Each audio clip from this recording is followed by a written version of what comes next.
काहीही झालं तरी यावेळेस मनसे सत्तेत असणार. हा दावा खरं तर राज ठाकरेंनी मागे एकदा त्यांच्या एका पदाधिकारी मेळाव्यात केला होता.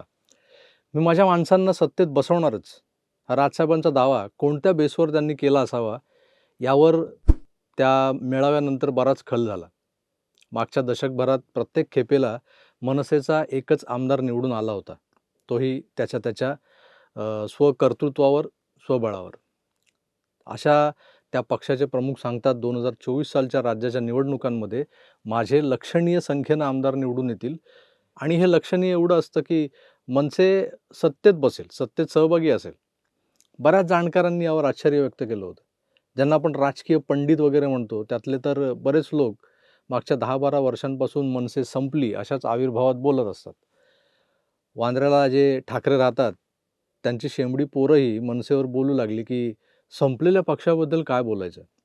हा संपलेला पक्ष खरंच संपलेला आहे का याची कधी कुणीच शहानिशा केली होती किंवा नव्हती. निव्वळ एखाद्या निवडणुकीत पडलेली मतं, त्या मतदानाचा टक्का यावर आधारित विश्लेषणं करणारी मंडळी आता कदाचित चक्रावली असतील. पण राज ठाकरे हा दबा धरून बसलेला वाघ आहे असं सांगणारे भाऊ तोरसेकर किंवा मनसेबद्दल सडेतोडपणे बोलतानाही सॉफ्ट कॉर्नर दिसतोय असा मी. आम्ही त्या वेळेस चुकीचे ठरवले गेले असो, मनसेची बाजू घेतो असं बोलले गेलो असो, पण आता सगळ्याच सिच्युएशन्समध्ये राज ठाकरेंची मनसे ही एक निर्णायक शक्ती वाटू लागलेली आहे. तर हे कोणीही नाकारणार नाही. शिवसेना प्रमुख माननीय बाळासाहेब ठाकरे हे सुद्धा बऱ्याचदा काही वक्तव्य करायचे, जी वक्तव्य त्यावेळेस कुणाकुणाला पटायची नाहीत. काय बोलतायत साहेब? पण पुढे जाऊन ती विधानं सत्यात उतरायची. दूरदृष्टीचे नेते असं बाळासाहेबांबद्दल का बोललं जायचं हे नंतर सगळ्यांनाच पटू लागलं होतं. राज ठाकरेंनी सुद्धा हाच वारसा पुढे चालवलेला आहे. त्यांची वक्तव्यसुद्धा अनेकांना अटपटी वाटायची, नवे वाटतात आताही. पण हा माणूसही त्याच बाळासाहेब ठाकरेंच्या सावलीत वाढलेला आहे. त्यांच्याच भाषेत सांगायचं तर संस्कार हे नकळतपणे होत गेलेले आहेत आणि बाळासाहेबांचे अनेक गुण हे राजसाहेबांकडे आपसुकच आलेले आपण पाहिलेले आहेत. त्यामुळेच राज ठाकरेंचा तो दावा मनसेला सत्तेत सहभागी करून दाखवण्याचा हा फोल जाणार नाही यावर किमान मला तरी विश्वास होता. म्हणजे आहे. पण राज ठाकरेंच्या मधल्या काळातल्या बदलत्या भूमिका, अनाकलनीय निर्णय त्यांचे, यावर मी सरळ व्यक्तही झालो होतो. निवडणूक न लढवता भाजपला बिनशर्त पाठिंबा देण्याचा जो निर्णय होता तोही जरासा धक्कादायक होता. त्यावरही मी सडेतोडपणे बोललो होतो. त्यामुळे असंख्य मनसैनिकांचं मोराल डाऊन झालं होतं त्यावेळेला. अनेकांना ही निवडणूक लढवायची होती. मी जसं माझ्या त्या व्हिडिओत बोललो होतो की कार्यकर्त्यांना रिचार्ज आपण ज्याला म्हणतो, तर रिचार्ज करण्यासाठी निवडणुका आणि प्रचार हा सगळा माहोल असायलाच हवा. सगळेच पक्ष सोमेगोमे एखादी निवडणूक लढतायत आणि एक मोठा कॅडर बेस असलेला, तरुणांचा मोठ्या प्रमाणातला भरणा असलेला एखादा पक्ष मात्र हाताची घडी आणि तोंडावर बोट ठेवून बसतोय, हे न पटणार होतं मला. बिनशर्त पाठिंब्यामुळे काही ठिकाणी भाजपा सेना युतीच्या उमेदवारांसाठी राजसाहेबांच्या सभा झाल्या. अनेक ठिकाणी महाराष्ट्र नवनिर्माण सेनेचे कार्यकर्ते प्रचारात देखील सहभागी झाले. थोडीशी मरगळ झटकली गेली नाही म्हणायला. पण खरी रंगत तर आता महाराष्ट्राच्या विधानसभेला राज ठाकरेंनी स्वतंत्र लढतोय असं सांगत आपलं अस्तित्व दाखवून दिलं आणि मनसैनिकांमध्ये पण जोश संचारला इथून आली. हे सारं एवढ्यावरच थांबलेलं नाही, तर मनसे सत्तेत सहभागी होणार याची चिन्ह आता दिसू लागली.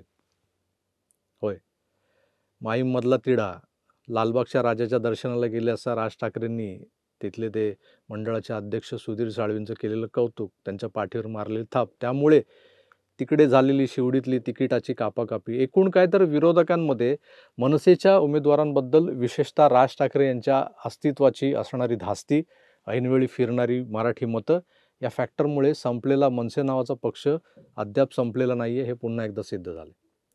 न्यूसन्स व्हॅल्यू, ज्याला आपण उपद्रव मूल्य असंही म्हणतो, त्या उपद्रव मूल्यावर जगणारा हा पक्ष महाराष्ट्र नवनिर्माण सेना, ही मनसे आता सत्तेत बसायला निघाली.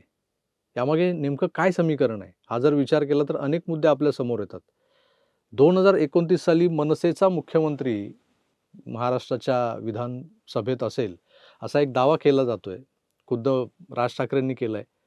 त्याऐवजी 2024ला जर मनसेचा मुख्यमंत्री झाला तर आश्चर्य वाटून घेऊ नका, अशी सध्याची राजकारणाची स्थिती झालेली आहे. धनुष्यबाणवाली शिवसेना संपवण्याचा एक कट एक कारस्थान, कुठेतरी शिस्त आहे आणि त्या कटाला पूरक अशी भूमिका घेणारे पक्ष आता फॉर्मात येणार आहेत, असा एक अंदाज वर्तवला जातोय. न्यूमरोलॉजी आणि वैदिक भविष्य यांच्या आधारे राज ठाकरेंचे जे काढलेले चार्ट्स आहेत, त्यांना नजीकच्या काळात फार मोठा लाभ मिळवून देणारे अंदाज वर्तवत आहेत. कदाचित ते राज्याच्या सर्वोच्च स्थानीही बसतील असा कयास आहे.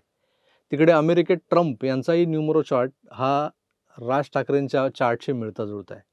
म्हणजे US मध्ये ट्रम्प तात्या राष्ट्राध्यक्ष बनले आणि इकडे राज ठाकरेंना काही मोठा लाभ झाला तर आश्चर्य वाटायला नको.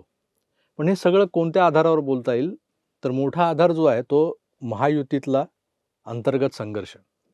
या संघर्षाचे बळी कदाचित महाराष्ट्रातले जनसामान्य ठरतील. आपापसात कुरघोड्या झाल्या की काय होतं हे सेना भाजप युतीनं 1999 साली अनुभवलेलं.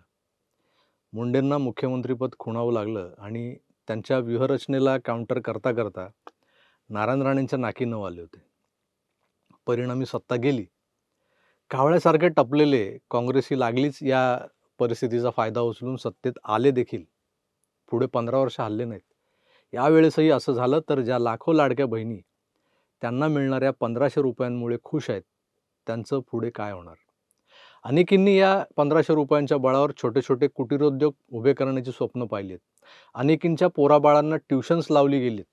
गरोदर भगिनींनी टॉनिक, विटॅमिन्सचा खुराक सुरू केला आहे. हे सारं मी हवेत बोलत नाही आहे. माझ्या DG9 मीडिया वर्ल्ड या मीडिया मॅनेजमेंट कंपनीनं लाडकी बहीण योजनेसाठी केलेला हा सर्वे आहे. त्या सर्वेतले हे रिझल्ट सांगतोय मी तुम्हाला. बरं, हे जाहीरपणे इथे सांगायचं नव्हतं मला, पण सांगून टाकतो आता की लाडकी बहीण योजना हा या महायुती सरकारचा सगळ्यात मोठा बूस्टर आहे. लाखो बहिणी युतीच्या उमेदवारांना मतदान करणार असं वातावरण आहे बाहेर. ही योजना 100 नाही तर 200% सक्सेसफुल ठरलेली आहे.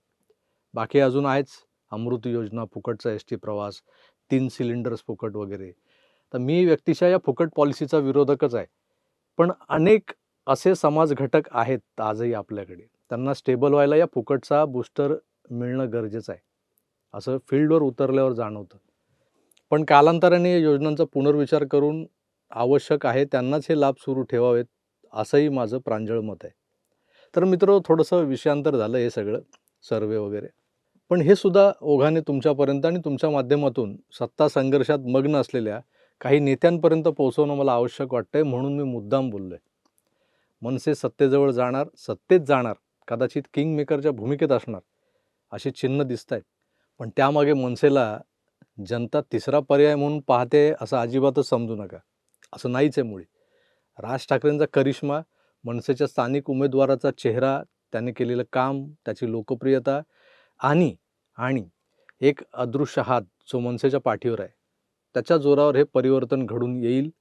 पण मनसेमुळे काँग्रेस, राष्ट्रवादी आणि ठाकरेंच्या शिवसेनेला कितपत नुकसान होईल हे मला माहीत नाही. पण एकनाथ शिंदेंच्या शिवसेनेला मात्र प्रचंड नुकसान होण्याची शक्यता आहे.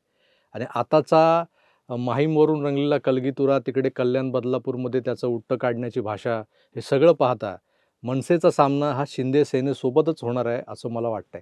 आणि मनसेला एक शस्त्र बनवून नेमकं कोण शिवसेनेवर हे अस्त्र सोडतंय, हा मोठा अनाकलनीय गुंता आहे. अनाकलनीय गुंता हा शब्द म्हणजे अतिशयोक्ती आहे अशा कमेंट्स लागलीच काही जण करतील. तर मला त्यांना सांगायचं आहे की खरंच हा गुंता अनाकलनीय आहे मित्र. लोकसभेला दारुण पराभव झाला आणि महायुती राज्यातून हद्दपार होणार अशा स्थितीत असताना सुदैवानं आता परिस्थिती बदलते. पण दैव देतं आणि कर्म नेतं अशी गत होताना दिसते. म्हणून हा सगळा शब्दप्रपंच होता. हिंदुत्ववादी मतदारांनी सावध राहावं आणि सत्सद विवेकाला स्मरून मतदान करावं एवढीच विनंती करतो. आपल्याला काय राज ठाकरे CM झाले, शिंदे फडणवीस यांच्यापैकी कोण झालं तर काही हरकत नाही. अजितदादा, उबाटा, जाणते नेते किंवा पादरे पावटे आपले संपादक किंवा चॅनेल्स हॅक करणारा बारामतीचा नातूही नको आहे. वहिनी नको आहे, ताईही नको आहे. आम्हाला हवा आहे भगव्या विचारांचा, महाराष्ट्राचा भाग्यविधाता, लाडक्या बहिणींचा लाडका भाऊ. तुर्तास इथेच थांबतो. पुन्हा भेटूच. तोवर आपली काळजी घ्या आणि पाहत राहा आपलं आवडतं YouTube चॅनल आकार DG9. धन्यवाद. नमस्कार.